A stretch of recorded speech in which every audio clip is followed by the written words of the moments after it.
Ajo që kemi ftuar sot u rrit me erën e celuloidit dhe dritën e reflektorëve. Si vajza e njërit prej arkitektëve të kinematografisë dhe televizionit shqiptar. Kino Studio, QKK, RTS, Klan, Top Channel, emri i tatit është i gdhëndur në çdo institucion kyç mediatik të vendit. Por Lorina nuk e ndoqi rrugën gati. Ajo studioi regjinë e kinematografisë dhe televizionit. Bëri filma me metrazh të shkurtër dhe më pas hyri në televizion dhe drejtoi programacionin e A2 CNN për 7 vjet. Koordinoi produksionin e festivaleve madhore si Kënga Magjike, Fest TTSH, Maria e Kraja, punoi në agjenci reklamash dhe pastaj, me qetësinë e dikujt që e di shumë mirë se çfarë do, i la të gjitha pa bujë dhe u fut në botën e biznesit, duke ndërtuar politikat e brendshme të një kompanie. Sot, ajo jep mësim si pedagoge e jashtme në Universitetin e Arteve Dega Regji dhe Televizion dhe Film, mos gaboj. Ajo është Lorina Beci, Leskaj, mirë se erdhe, Lore. Mirë se të gjej, Sabina. Çfarë qefi Lori të të kemë? Unë së fras do të Sabina, po gjithmonë Sabina Kodra. Po se nuk e di që kur të kam njohur ajo Sabina Kodra, edhe më ka ngel kështu Sabina Kodra, po bashkë. Kur Sabin, kur flitet ndonjëherë në për S'ka tavolinë. shumë Sabina ndreshje more. Mund të qelloj që në televizion ose në rrethana të ndryshme më është hasur emri Sabina, në një menaxher marketingu etj dhe kur thon Sabina kush? Sabina Kodra, okay. Mirë, po neve s'jemi sot flasim për mua, ne sot flasim për ty. Po. Lori, pse e bëra hyrje ndërmjet teje dhe le të themi trashëgimisë që ti ke nga babi, që është një profesionist që unë e vlerësoj jashtëmase, është një nga njerëzit i cili në rrugtimin tim në karrierë më ka mbështetur jashtëmase, dhe nuk e di se sa të ka mbështetur ty dhe sa ka qenë. Por duat flas për Lorin kur shikonte babin profesionist dhe si e projektoi veten në kinema, në televizion, sa kjo gjë erdhi natyrshëm në mënyrë organike për Lorin fëmijë. Unë kur kam qenë e vogël, në fakt, gjëja që mbaj mend nga fëmijëria, e merja inat babin pse ishte aq gjatë në punë. Sot që jam vetë nën, mendoj që është, domethënë, shembulli më i mirë që mund t'i japësh fëmijës duke punuar. Po si duke punuar? Duke punuar dhe duke përfshirë fëmijën. Atë që bënte babai që kur ne ishim të vegjël, na merrte në skena filmi, na merrte në për show televizionesh për të kuptuar se puna nuk është kollaj. Babi e kishte projektuar që juve do merreshit me këtë profesion? Jo fare, biles babi mua s'm ka fol një javë kur kam vendosur të studioj për regji filmi. Mbaj mend se sot kam qenë në Kanada, tek halla ime, dhe i them më regjistro, se unë do vi, vetëm më regjistro. Çfarë do ti me regji, ande këtej, sepse gjithmonë mendonte duke qenë natyrë unë shumë e shkathët, që e vogël, duke bërë ato pazaret e gatshme për të ndihmuar në familje, domethënë me papërtushme, se kështu, domethënë na mësoi dhe mamaja që gjërat duhen bërë vetë, që kur ishim të vegjël, automatikisht, duke qenë një natyrë e shkathët, ai ka dashur që të isha, domethënë, midis marrëdhënieve me publikun dhe menaxhimit. Dhe duke qenë se unë dhash lajmin që do konkuroj dhe pik, nuk më foli një javë. Dhe si e ka përceu babi këtë? Nuk më foli një javë dhe tha unë e para nuk dua që ti të futesh në këtë profil, sepse të kërkon kohë, të kërkon mund, nuk ka para, duhet shumë pasion, dhe në një të ardhmen ti do kesh familje. Pra është një profesion shumë i vështirë për femrën. Edhe pse ai gjithmonë femrën e ka suportuar, e ka ndihmuar, edhe në set e xhirimi më tregonte gjithmonë kur një grimire ishte pa qef, mundohej t'i jepte leje, zgjenin zgjidhje me kostumografen, anasillta se edhe në media po e njëjta gjë, sepse industria ashtu funksionon, pa grim, pa kostume, pa. Pra babi një drejtues shumë i rëndësishëm që i njifte ADN-n e kinemasë dhe televizionit, e njifte në thelb, nuk donte që vajza e tij të merrej me këtë profesion. Sepse momenti kur unë u rrita ishte një tranzicion shumë i vështirë. Ai është një person që ka qenë me vulën e qendrës së filmit, duke mbledh votat që qendra të vazhdonte në 97, 98. Po. Dhe dinte shumë mirë se çfarë do ndodhte, nuk ishte më Kino Studio që shteti ndihmonte për shumë gjëra. Ti nuk u binde. Unë nuk u binda, sepse unë isha rritur, është kjo e shëmbullit. Nëse ti e rrit fëmin me punë, mua ndoshta në atë moment kur kam konkuruar, që kam qenë 17 për 18, sigurisht një adoleshente disi e pjekur dhe me mangësit e veta, sot po t'i kthehem pas, nuk e di a do t'ja sugjeroja dhe unë të njëjtën gjë fëmijëve të mi, por unë nuk jam bërë pishman. Po, një sekond, ti vendose që të konkuroje për regji të filmit. Po, filmi dhe televizion. Dhe televizion. Dhe që kur kam konkuruar, fokusi im më shumë ka qenë dhe dëshira për televizion. Pse? Sepse më tërhiqte televizionin. Çfarë tërhiqte Më tërhiqte pjesa që ishte e përditshme. Unë kam shumë problem mos të kem punë. Okay. Pra projektet janë shumë të mira, unë kam punuar me shumë projekte, por ka momente që je shumë bosh. E kuptoj. Dhe të duhet të ringrihesh, të kërkosh, të mendosh, çfarë do bësh, çfarë duhet bëj, që të vazhdoj. Çfarë ke një moment që do doje ta ndaje me mua gjatë studimeve në Universitetin e Arteve, i cili në një farë mënyre mund të ketë qenë një moment i rëndësishëm për ty, për mënyrën se si ti do e ndërtoje karrierën më pas në kinema dhe në televizion. Pra, ke pas një moment sepse ka qenë një moment në vit të tretë kur më thret i ndjeri dhe i nderuari regjizori Gjergj Gjuvani, më thot do vish pas një lek dhe do mësosh në terren. Sigurisht kjo ishte ndihmë shumë e madhe sepse ai ishte miku i babait tim, por unë kisha shumë frikë. Kisha frikë, më dukej i egër në pamje, thoya do ta bëj dot, mund të zgënjej veten, mund të zgënjej. Shpesha e madhe që shpesha e madhe. Kishe në supe duke pasur babin kaq të përfshirë. Jo, unë e kam vuajtur shumë këtë pjesë, sepse gjithmonë jam cituar vajza e tij, vajza e Petritit, vajza. Sa të ka ndihmuar dhe sa të ka penguar Lore? Në shumë momente të rëndësishme të jetës time më ka penguar, sepse nuk jam më zhdashur të punoj 5 fish, Sabina, të kap edhe shishen e ujit, kur një asistent tjetër mund edhe mos ta kapte. Por mund ta kapte punëtori. Sepse ti ishe gjithkohës e vëzhguar nga tjerët. Sepse unë isha e vëzhguar dhe unë doja tregoja gjithkohës që unë vlej dhe unë nuk e kam turp të punoj. Kushdo qoftë babai im, drejtues apo ku e di unë. Unë jam si ju. Dhe përpiqesha dhe ndjeja ndonjëherë pauzën e bisedave kur unë afrohesha. Me thënë, këtu unë ndjeja atë që unë nuk jam si të tjerët. Por me punë kjo gjë u sheshua.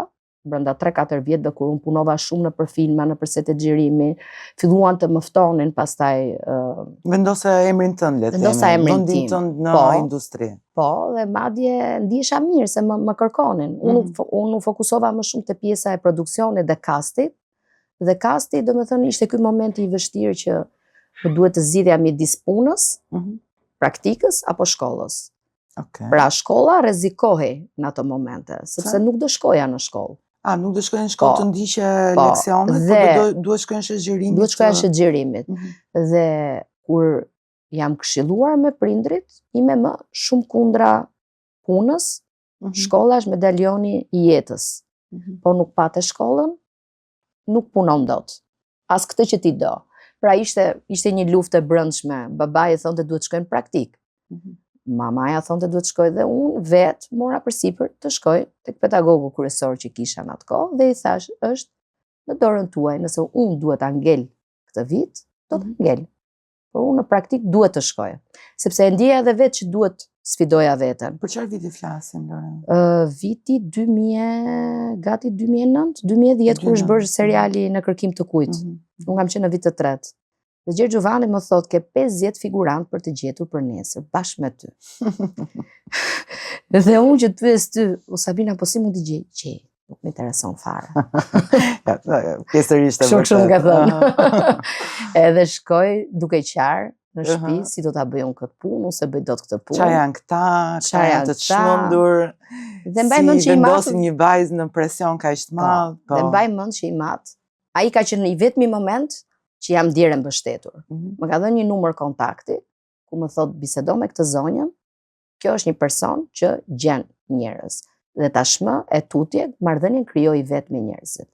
Doje ti futesh e kësaj fushë? Vazhdo. Unë kaq mund të të ndihmoj. Pra ma preu që do t'i gjesh dhe pik. Nëse nuk je për këtë punë, ik. Madje ik edhe nga akademia. Mos vazhdo më. Pra ky është momenti që ti duhet kuptosh e bën apo nuk e bën dot. I mbijetove, Lore? I mbjetova dhe bëra dhe shumë punë nëpër filma. Unë kam qenë e ftuar edhe nga ju, nuk kam pas dot mundësi, se nuk mu lidhen korat, në atë kohë qëllova që linda dhe djalin, po fakti që njerëzit më thrisnin nga Digitalbi, më thrisnit ju, më thriste Dritan Huqi, më thriste produksione si Marie Kraja, ndjesha mirë, sepse bëja diçka. Do të thënë, pra unë e bëja punën deri në fund. Dhe aty fillova të kuptoj që prit se unë jam unë tani. Fantastike. Dhe bëre një kapërcim, le të themi, nga kinemaja, kalove te televizioni, për 7 vite ndërtove gjithë konceptin e produksionit tek A2 CNN. Unë para A2-shit kam punuar edhe në media të tjera, kam punuar në Klan, kam punuar në Skan TV, në RTS me projekte të jashtme. A2-shi ishte, nuk e di, rastësi. Unë isha në Skan, isha koordinatore e produksioni.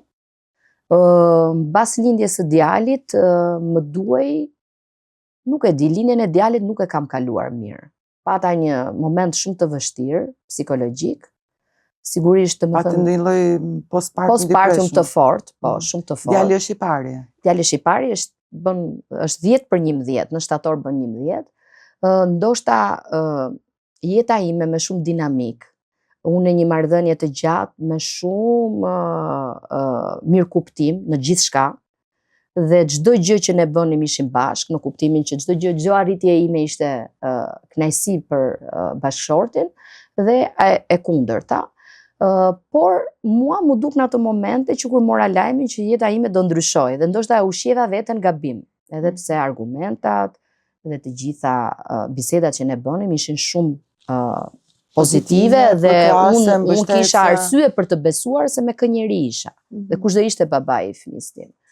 Prap unë do bllokohem, do bëhem, dhe në fakt e di kur ka qenë kolpo e parë që unë ndjeva keq, që aty fillova të mendoj dhe çfarë duhet të bëj, dhe pse shkova unë te programacioni, si u gjenda unë, këtë du të shpjegoj.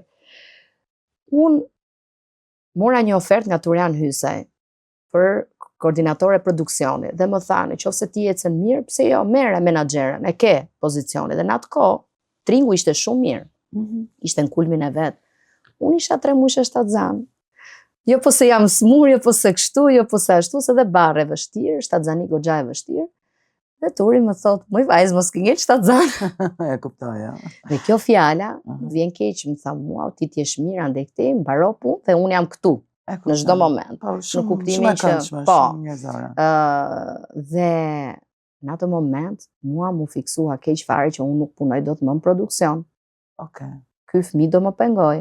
Në fakt janë ato momentet e para të postpartumit ose të shtatzanis që nuk mendon se s'ke as eksperjenca, do të flasin të tjerët, mbyllesh në atë kornizën, janë gjëra që nuk i shpjegojnë dot as mjekët. Unë mendoj që postpartum depression ka qenë, mendoj që shumë gra e kanë jetuar, edhe unë madje e kam jetuar me Danielin, por në atë kohë kur unë e linda Danielin në 2003-shin as nuk njihej si koncept. Po, nuk e njihnin.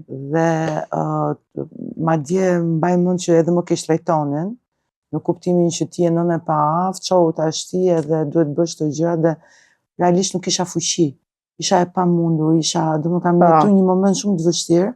Që në kohën tuaj ka qenë edhe më vështirë, në periudhën që kam kaluar unë këto fjalë nuk më thuheshin, në fakt, as nga mamaja, as nga mamaja bashkëshortit, por mu dukej sikur nuk e rrisja dot, nuk e mbaja dot, sikur isha e paaftë, kur qanë fëmia mu dukej sikur ishte faji im. Doja të dilja, sa dilja pak poshtë, qoftë në market, filloja qaja, e lash vetëm. Si e ka përcjella? Unë mund të tregoj një moment të vështirë që ime më gjen duke qarë dhe nuk mbaja dot edhe tasin e supës. I komunikon bashkëshortit tim dhe ai merr gjithçka në kontroll. Pra, siç thot edhe ginekologu im, ai është psikologu jot. Kështu që dhe kur linda herën e dytë, që ishte pandemi, i thonte mamive lëre se e ka psikologun ajo. Asgjë, me qetësi, dhe më tha që ti duhet kuptosh që je ti mirë. Pra je ti pa ekziston ky fëmijë. Për mua është shumë e rëndësishme të jesh ti mirë. Nëse nuk je ti mirë, unë patjetër që fëmijën e kam shumë të shenjtë, por unë nuk mund ta kem këtë fëmijë vetëm. Dhe duke më folur, më ka folur shumë, më ka suportuar, më dha mundësinë, duke më argumentuar që duhet të marrim dikë të na ndihmojë, sepse në atë periudhë edhe edhe mamaja e Kreshnikut ishte ishin jo në gjendje shumë të mirë fizike që mund të më ndihmonin, me orë të caktuar apo jo që ti kisha nafat gjatë për punë, apo të dilja në punë. Punën se mendoja fare unë, po momenti i parë, paktën të kisha pak frymare. Marku ishte edhe një fëmijë shumë ekspresiv. Marku që i vogël qante, donte të pinte, nuk ngopej, domethënë janë shumë arsye që edhe unë u stresova.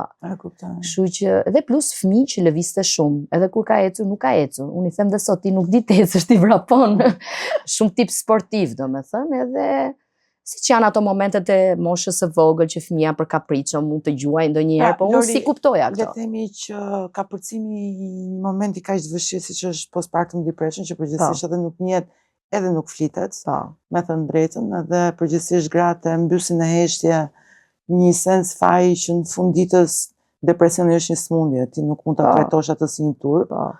E ka përceve me përkrajen e familjes, për 4-5 muaj iku, bashkëshortit, një ngrohtësie familjare, që është në fakt shumë e rëndësishme. Dhe në këtë moment i kuptove që Lori mund të ishte edhe nën, edhe bashkëshorte, mund edhe të dilte në produksion. Nuk isha gati për punë, Sabina. Unë nuk e di, domethënë, po mos kisha pas atë bashkëshort, unë nuk e di kur do dilja në punë. Unë nuk e di, domethënë, nuk doja të dilja në punë. Nuk e kuptoja çfarë po më ndodhte. Nuk doja, nuk mundesha, nuk dija. Nuk më duke vetja që nuk do ta bëja dot. Djali smurej shumë shpesh. Dhe nuk e çoja në çerë dhe thoja unë si të shkoj në punë. Unë jam mësuar punoj 12 orë. Unë nuk e kuptoj dot punën 6 orë. Pra mua nuk më pëlqen puna, shkoj 6 orë në punë, merr pagesën dhe ik në shtëpi. Pra pagesa është shumë e rëndësishme, është e domosdoshme për pjesën jetike, edhe kur je nën, edhe kur nuk je nën, por nuk është gjithçka. Pra unë po nuk e kuptova punën, po nuk e bëra ashtu siç duhet, siç e kërkojnë drejtuesit, sepse unë gjithmonë kam qenë poshtë dikujt që ka qenë mbi mua. Dhe gjithmonë jam munduar të ndjek vizionin e një drejtuesi. Kushdo qoftë ai ka një arsye që është aty, nuk e vendos unë. Dhe për mua ishte shumë e rëndësishme kjo pjesë, duke qenë gjithmonë backgroundi im, që unë gjithmonë kam ndjekur vizionin, punën e një personi tjetër. Pra ti mendoj që kërkesa për të rritur djalin nuk do të tjetë mjaftueshmërisht kohë që ti përkushtosh në mënyrën e duhur profesionale, le themi një procesi pune. Dhe mbaj mend në atë periudhë kam pas 2 oferta, një te Euronews-i dhe mbasi te Euronews-i e kam pas për duke qenë se unë kam punuar edhe në radio si speakere, mu dha mundësia që të zëvendësoja një prezantuese, pra të isha unë prezantuesja dhe gjithmonë me idenë që 2-3 orë punë. Pra ti nuk doje punën e thjeshtë, jo punën e vështirë ose nuk e merre fare? Nuk e mora përsipër, sepse thash nuk jam mirë estetikisht, ishte ajo pjesa, nuk jam okay. Atëherë vazhdova çfarë do bëj. Rastësisht më del domethënë opsioni për Tescan TV për koordinatore programacioni. Nuk isha punuar asnjëherë. Nuk e dija çfarë ishte, përveç lëndës që kishin bërë në akademi. E dija që ishte programacioni, nuk diskutohet, por nuk e dija në praktik. Dhe Artan Tepelena, edhe ai Rafmet Pasta aty ku është, ju ndrit shpirti në paqe, më thotë që ti që ke punuar në produksion, ti që ke punuar në për filma, ti që ke punuar në për skena, ti që ke punuar me mikrofonin terren në radio, ti mund ta bësh programacionin. Programacioni është thjesht flow, vazhdueshmëri e ndjekjeve të gjithë atyre gjërave që ti ke bërë. Është koordinim, një mënyrë natyrshme. Është një cold sheet. Është një cold sheet, më tha. Një plan puna. Një plan puna. Dhe po nuk e bëre dot ti këtë, kush do ta bëj tjetër? Më dha besim.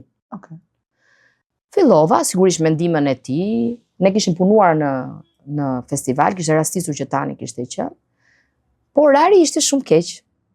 Ishte mbasdite, sepse unë zëvendësoja përgjegjësen time. Pra, programacioni të kërkon aty, mundësisht 12 orë, edhe nëse si e fizikisht, ti duhet jesh e disponueshme. 24/7. 24/7. Do të përgjigjesh në çdo sekondë. Okej, media generaliste është pak më thjeshtë, se gjërat janë më të programuara, se sa media news që do ta cek pak më vonë për adyshin, por të kërkon që ti jesh e disponueshme, një problem, një blek, një defekt, duhet të jesh aty. Ndodh një lajm i tmerrshëm, duhet të jesh aty. Ndodh një lajm i mirë, duhet të jesh aty. Të ndryshon komplet skaleta, marketingu, çdo gjë.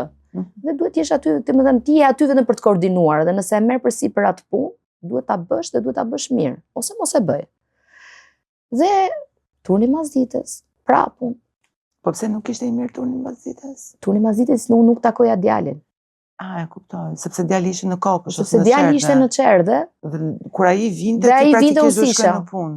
Po. Më filloi prap kjo faza që çfarë po bëj. Ndërkohë që bashorti. Sensi fajet. Po, ndërkohë që Që jam duke bashorti bërë- më ka ndihmuar shumë, sepse mbas kopshtit ishte shumë aktiv me djalin. Edhe unë mendoj që në një çift, fëmijë nuk e bën vetëm nëna. Duhet një fshat për të rritur një fëmijë. Duhen të dy, po nuk janë të dy. Një fshat i tërë. Fshat po e zëm se jemi dy, duhet jemi të dy. Dhe nëse të dy nuk kuptojmë njëri tjetrin në momente të caktuara ose t'i japim mundësi partnerit të zhvillohet, atëherë jemi egoist. Në mënyrë që keni një super ekip. Ne jemi një ekip shumë i mirë. Bravo. Dhe unë nuk do isha Jam e këtu lumtur për ty. mbas lindjes, nëse nuk do kisha ndihmën e tij. Ashtu siç edhe unë kam suportuar për projektet e tij. Pra nga skani, që mos ta kthejmë në Po, CV, nga po ta skani- kthejmë si një emocion të rrugtimi. Nga skani punova 3 vjet në skan dhe isha okay, ndihesha mirë, po bëja një gjë që po m'pëlqente, ndihesha pjesë e fushës, nuk është se isha jashtë profilit. Fillove ta shijosh, Ta shijoj, marrësh atë po, nuancat djali- e kënaqësisë. Po, djali po rritej dhe shumë rastësisht Sabina, rastësia është mbreti i botës sot. Komplet sinqerisht e ulur në një kafene me shoqen time më të ngushtë të fëmirisë dhe vjen një mikeshe saj që punonte te Gener Dyshi. Dhe thot, hynë e dalin shumë tha se ka intervista për këtë logon që do hapet për televizionin CNN. Unë nuk kisha dëgjuar, tregohem me sinqert. Nuk kisha dëgjuar që po hapi një televizion i ri. Dhe shoqja ime ngushtë Flavia më thot, o Lor, po ti, si çon një CV? Ne nuk ishim mësuar të çonim CV në televizion, Sabina. Në Sabina në televizion merreshin njerëzit vetëm me referenca, sepse është profili i tillë që një teknik duhet të ketë eksperiencë në audio. Një regjisor duhet të ketë eksperiencë në pult. Pra, domethënë nëse do futesh për internship ose për të mësuar, je një 3-4 muaj, 6 muaj pa lek. Sot nuk futet njeri pa para. Po në kohën tonë, unë kam punuar 3 muaj e gjys në Top Albania Radio, 0 kosto, 0 lek. Derisa u bil Tor Pustina që unë mund të futem me pagesë. Dhe çfarë ndodh? Po mirë dash po e çoj një CV, po se si më duket të çoj CV tani. Ky kompleksi i babait. Ashtu. Unë jam martuar, e zgjodha me shumë dëshirë mbi emrin. E kam vuajtur pjesën kur mamaja thonte e kam mbi emrin kështu. Thora, pse ti e ke mbi emrin ndryshe nga unë? Ndërkohë pasaporte e kishte Veci. Dhe ndoshta u rrita me këtë idenë që duhet ta kem të njëjtë mbiemrin me fëmijët. Është një kundërshtim ndaj autoritetit, Lore? Jo, nuk ka lidhje, unë e kam marrë me shumë dëshirë. Unë mendoj Jo, që flas për mbiemrin. jo, as i mat nuk më ka imponuar. Domethënë se ka diskutuar ndonjëherë këtë gjë. Po, gjë. do duhet të ndërtoj një identitet tjetër Identitetin për te tim. Po. për te Jo, por kjo trashëgimis. nuk lidhet vetëm e qenë vajza e dikujt. Kjo lidhet me atë që unë mendoja, thellë, që ajo është familja e mamit dhe e babit. Ata na kanë krijuar ne. Kurse unë tashmë do krijoj timen. Dhe unë këtë përqasje dhe këtë mendim kam. Nuk do të thotë se mendimi im është më i mirë në botë. Por ishte edhe veten një time- arratisje nga mbiemri Beci përfundimisht, do në gjithë një mënyrë Ishte për një dikur. arratisje nga një mbiemër shumë i madh në një mbiemër tjetër shumë të madh. Bëj shakas, edhe po të ishte mbiemër më i thjesht, do ishte e njëjta zgjedhje dhe konkuroj me Lorina Leskaj, sepse unë isha Lorina Leskaj tashmë. Dhe shohin CV-n time dhe ju pëlqen shumë. Mbaj mend, ka qenë një drejtoresh marketingu në Gener, e cila quhej Dorina dhe ja çon menjëherë burimeve njerëzore, thotë kjo CV-ja është shumë. Shifeni. Më thrasit, shkoj dhe bëj një intervistë me disa të huaj, ishin të gjithë themeluesit e medias, që po merreshin me vizionin dhe me gjithë kontentin, dhe ishin të deleguarit e CNN-it. Njëra, domethënë Iva kishte qenë drejtoresh për shumë vite e televizionit publik në Kroaci, ndërsa personi tjetër kishte themeluar disa CNN nëpër botë, përfshirë këtu edhe tek pjesa e Ballkanit. Mua ata më bëjnë vetëm një pyetje, pse mendon ti që do bësh se mund ta bësh programacionin? Dhe ajo që mua më tha Artante Pelena, që e vura në praktik, Ju përgjigja.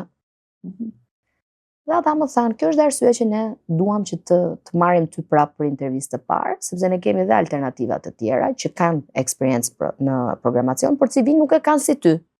Dhe nëse ti më tha Bajmëndiva, nëse ti nuk e kupton gazetarin, ti nuk do ta kuptosh programacionin. Nëse ti nuk e kupton shoferin, ose nuk e kupton montazherin, ti nuk do ta bësh dot programacionin. Çfarë bënte ty që ti kuptoje këta kaq mirë? Po i kisha prekur të gjitha, Sabin. Më thonë, unë e dija vështirësinë e një gazetari, sa vështirë është vertikalisht në gjithë. Unë e di, kur ajo thot nuk më erdhi i ftuari, unë duhet marr masa çfarë do vej në ato orar. Sepse unë e di që i ftuari dhe ta anullon. Kurse një njeri që nuk është marrë me produksione, nuk është marrë me vështirësi, nuk e kupton. Dhe thot, e ka fajin ajo.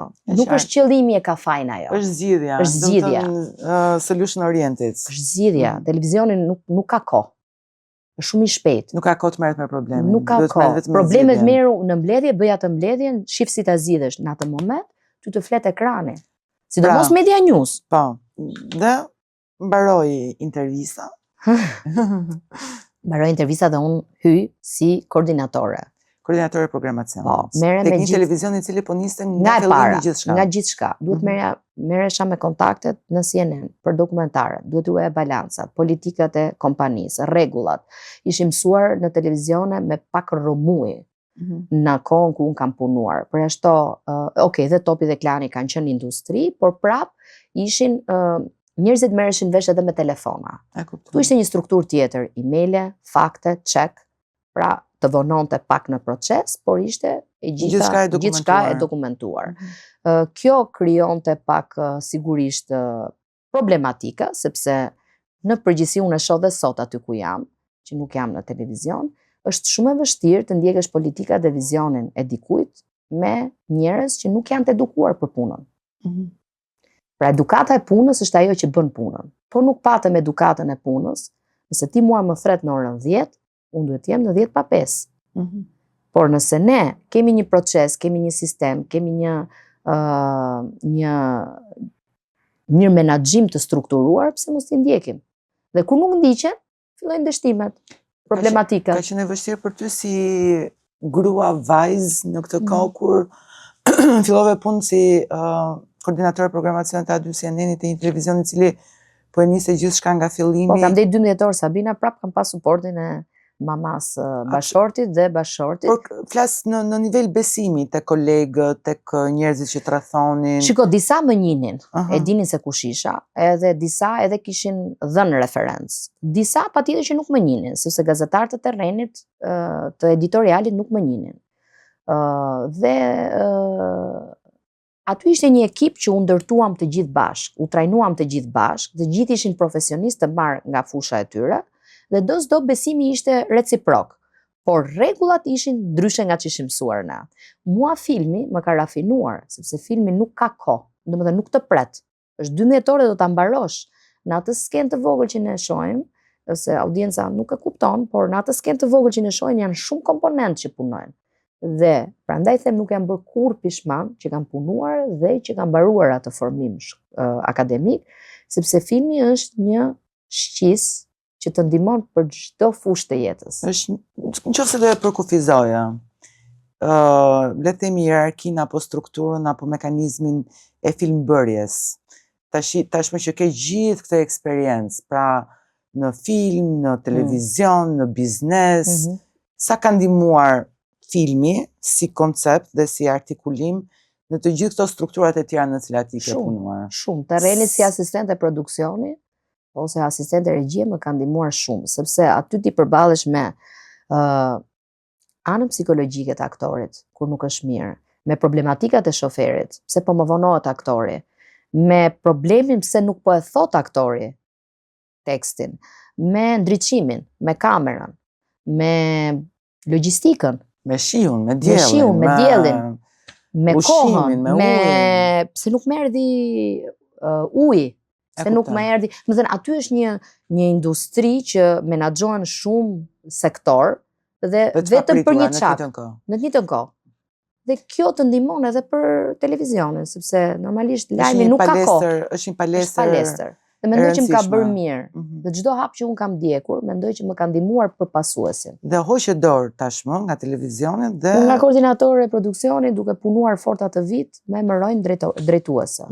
Pra, drejtore programacioni. Sigurisht për pjesën e mbarvajtjes, sepse editoriali ishte i ndarë më vete. Pra ishte drejtuesi i editorialit dhe në bashkëpunim me të, ne bënim programacionin.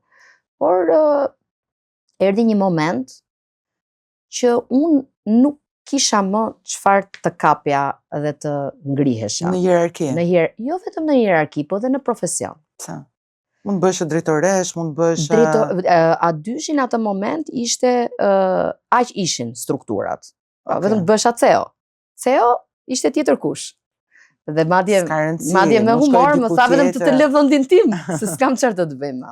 Suporti ka qenë si personal, si profesional, do më thënë unë kam ndaj një respekt jashtëzakonshëm për atë kompani, për vizionin, për njerëzit, për dy CEO që kam bashkëpunuar, dhe e përmend kudo a dyshin. Do më thënë si një eksperiencë shumë të mirë, sepse binja gëzimi në fund të ditës, është shumë i rëndësishëm që ne të marrim dhe një kulturë tjetër, se si funksionon bota. Sepse televizionet ku unë kisha punuar ishin thjesht shqiptar, por me binjakëzime për seriale. Tashi me gjithë background, experience, trajnim, le të themi, gjithë rritje kapaciteti që ti bëre ndër vite me sakrificat të mëdha, zgjodhe të heqësh dorë nga televizioni dhe të ndjekësh biznesin. Dhe unë e shoh me shumë kuriozitet këtë. Ka përcim, më intereson të di arsyeën, sigurisht, por më intereson të di edhe a ke ndonjë sy akoma këti nga bota e televizionit, do t'i kthehesh ndonjëherë sërish apo projektet e tua? Unë vendimin e kam marrë totalisht vetë. Madje bashorti nuk ka qenë në afat gjatë dakord që unë të shkëputem nga ajo gjë që unë kam. Domethënë, ndër biseda që kemi diskutuar, ka qenë gjithmonë me idenë që Lori është këtu. Pra ka formimin e vet, ka karrierën e vet, dhe nuk diskutohet, do më thënë që nuk përfshirja në biznes ishte një moment, shiko, njeriu në jetë kalon disa momente. Do shta ishte një vit për mua pak i vështirë personal, humba disa njerëz, humba maman, humba dy gjyshër, humba shoqen e ngushtë, humba babajnë e bashortit, dhe njeriu fillon të bën monolog me veten. Do më thënë në sensin që përveç humbjes se njerëzve, që nuk kam pasur dot as kohë t'i takoj, sepse televizionit të konsumon, të merr aty gjithkohës, nuk është tetor. Vjen një moment që ti thua, ora, unë vlej më shumë. Unë mund të bëj një gjë. Kush janë gjërat e rëndësishme? Po, kush janë gjërat e rëndësishme? Po, patjetër, por mbi të gjitha, kalimi ka qenë më shumë reflektim mbi anën profesionale timen që unë nuk mund t'jem vetëm për televizion. Unë mund t'vlej dhe për një industri tjetër. Dhe unë dua të testoj veten. Televizioni nuk është gjithçka. Intuita ime më thot që televizioni është në kolaps. Siç revistat kanë qenë dikur. Filmit nuk i kthehem dot më, sepse, siç ta thash, e para një herë në produksione e shoh veten shumë të ikur nga familja. Për mua, familja është shumë e rëndësishme, fëmijët janë shumë të rëndësishëm. Unë jam rritur me vështirësi, dhe më thënë babai i ikur gjithmonë në punë, mamaja me disa probleme të vogla shëndetësore dhe më ka munguar pjesa të qenurit afër familjes, dhe më thënë të qenurit afër prindërve në momentet caktuara. Dhe atëherë unë thash mund të bëj një gjë shumë më mirë për veten, unë të zhvillohem më shumë, se kryesorja është jo të kthesh back, po ti nga një nivel të hypesh në një nivel tjetër. Dhe mendoj që industri të tjera që nuk kanë lidhje me media, pa çka që media të ndihmon të formohesh në shumë aspekte, të formojnë më shumë profesionalisht. Nuk është media gjithçka. Jo, sigurisht. Do të thënë biznesi ku unë punoj që janë palestra të ndryshme, po, patjetër, po menaxhimi është i njëjtë. Po. Nëse do të kujtoj Enkel Jotin nga industria e medias, iku me një sukses të jashtëzakonshëm në menaxhim në QSUT. Nga drejtuesët më të lakuar sot për sot. Pra menaxhimi, nuk është e njoh kaq mirë. Jo, ideja është menaxhimi është njësoj, kudo të jesh. Po pate konceptin, menaxhon gjithçka. E kuptoj.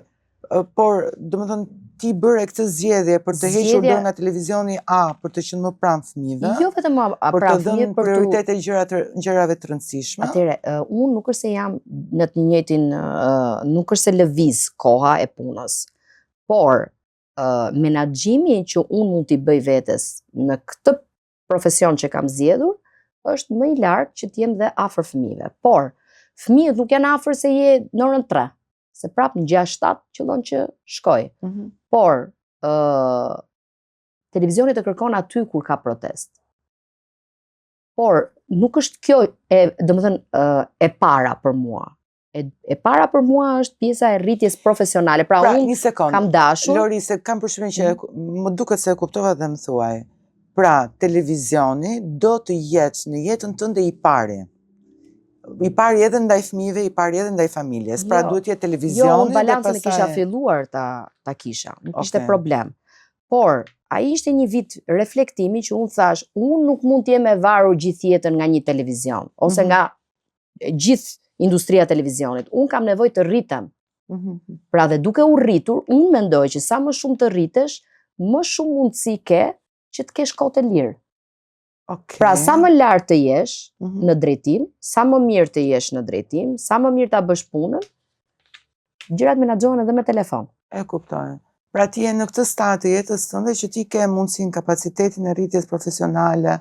Për mua ana profesionale ishte kryesore, Sabin, sepse unë intuita ime dhe mendoj që televizioni është në një kolaps. Dhe mendoj që ka industri shumë më të mëdha që mund të marrësh kënaqësi, të japësh frutet e tua, kontributet dhe të ndjesh kënaqësi.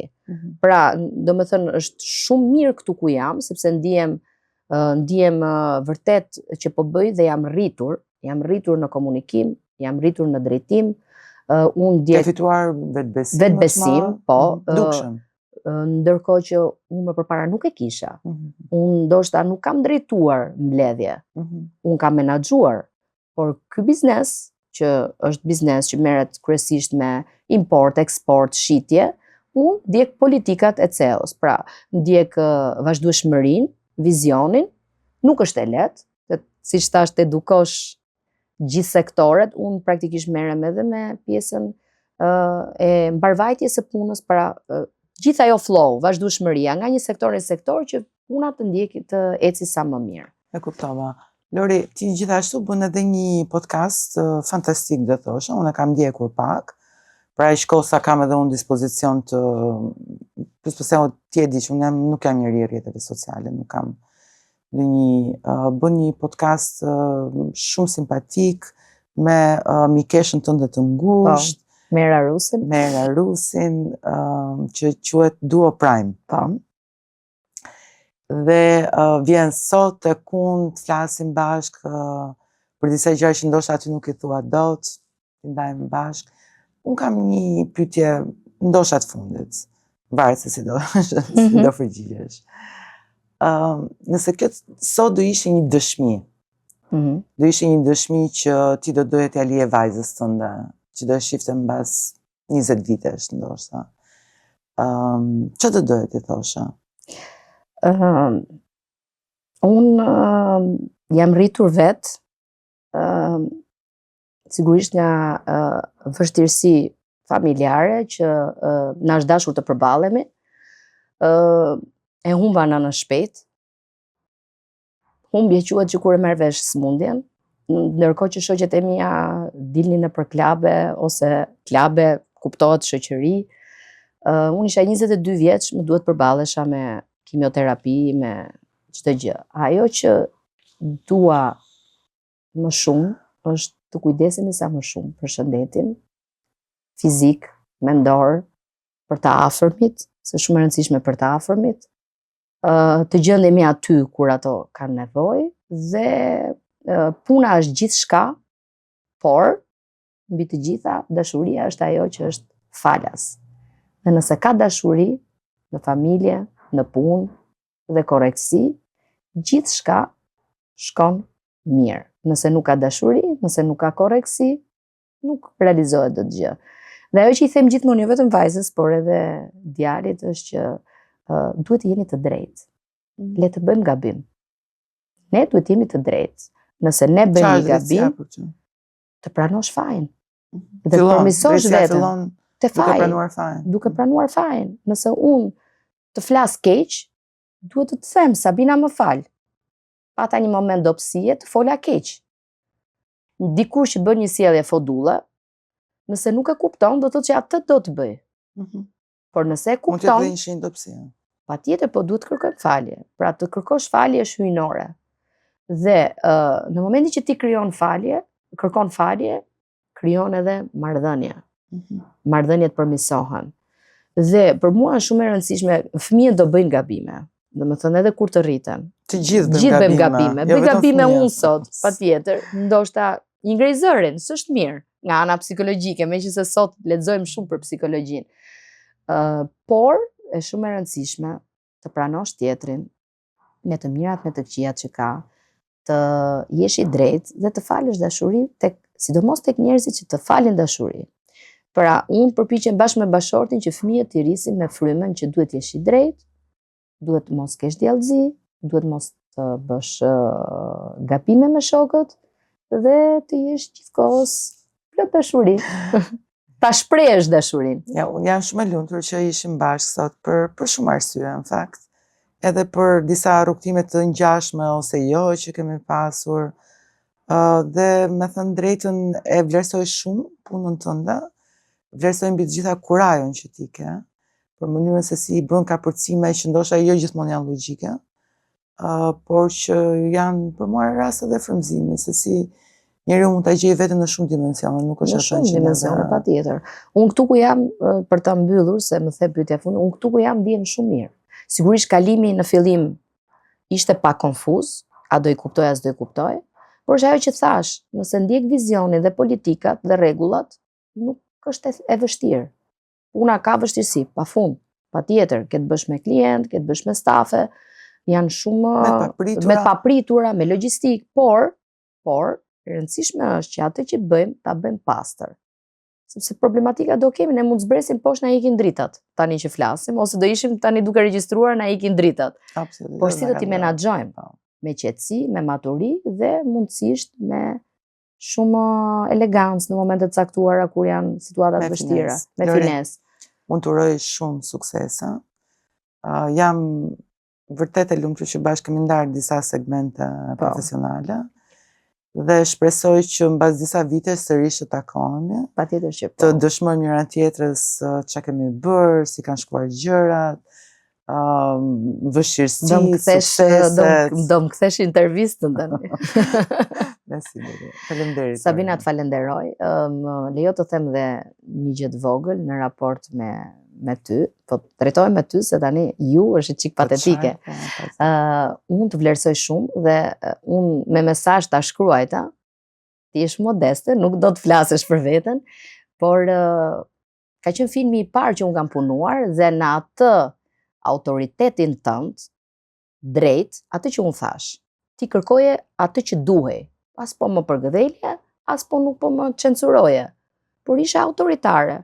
Unë mbaj mend kur ne drekonim, ti ishe shumë e dashur. Me atë kollshitin tënd gjithkohës, ishe shumë e dashur.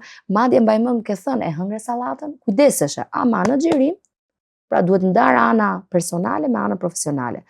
Dhe unë të falenderoj për gjitha të 3 mujor që më ke suportuar, se në fakt marrëdhënia ishte drejt për drejt me ty, me regjisorin ishte pak më e largët në setin e xhirimit, dhe mendoj që ai 3 muajsh më ka vlejt shumë në jetë. Do të them vetëm një gjë, Lori. Dhe jo me ty, po edhe me fëmijët e mi, edhe me këdo, sjellja ime është e njëjtë. Unë nuk mendoj që neve duhet i trajtojmë njerëzit sikur janë të smur. Ashtu është. Duhet i trajtojmë njerëzit sikur njëri është i nënës dhe tjetri është i njërkës. Nëse kemi një standard profesional, ai është i njëjti për të gjithë, dhe nëse duam që njerëzit të rriten profesionalisht, unë mendoj që is learn by heart. Nuk ka rrugë të thjeshtë në profesion, ka vetëm rrugë të vështirë. Mund të ketë disa soft skills, pra disa mënyra pak më të buta, po kinemaja nuk pyet, nuk ka rregulla të buta, që kështu kush merr përsipër ta bëj, duhet jetë gati për të hyrë në një ushtri. Dhe jo vetëm kinemaja, çdo industri nuk ka kohë. Unë që kam prekur disa, nuk ka kohë. Edhe këtu ku jam, them nuk ka kohë. Ne duhet procesojmë. dhe ndihem mirë Që kështu besoj që nëse ndonjëherë mendoj që i kam bërë ndonjë nder njerëzve, ka qenë jo vërsia, po e vërteta e të parit në sy të proceseve të vështira, nuk ka rrugë tjetër. Nuk ka. Që kështu Nuk e bëjnë dot shumë femra produksionin e kinemas, Sabina, kështu që ke qenë si e vetme në shkretëtir në atë periudhë dhe vazhdon të jesh. Tash më bësh pyetjet, jo. Jo, e ligjerova. Knajsi.